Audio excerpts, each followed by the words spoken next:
toy izao ndraiky afa na ny teny zaraina zay omenantsika anio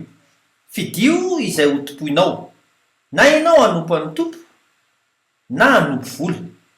fa tsy afaka tompoina miaraka ireo araka ny voasoratra ny filazantsara an'io ka toko 4:17 amin'ny anaran'i Jesosy hoe tsy misy mpanompo mahay manompo tompo roa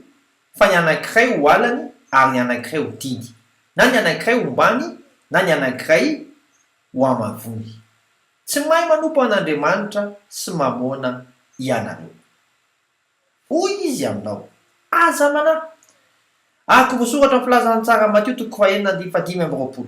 amin'ny anaran'i Jesosy hoe ary noho izany dia lazaiko aminareo hoe aza manany amin'ny ainareo dia izay hoaninareo sy izay hosotroinareo na ny amin'ny tenanareo dia izay ho tafianareo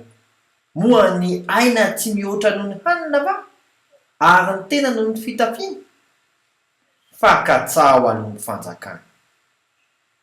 araka voasoratra ao amin'ny filazantsara ny Mateo toko 4:17 amin'ny anaran'i Jesosy hoe fa katsao alohan'ny fanjakana sy ny fahamarinany dia nampy ho anareo zany rehetra zany matoky vavaka isika ray eo manaiky ny hanompo anao sady matoky ny fitantananao ao amin'ny anaran'i Jesosy Kristy velona avy any Nazareta amen. Mandraveona tompoko.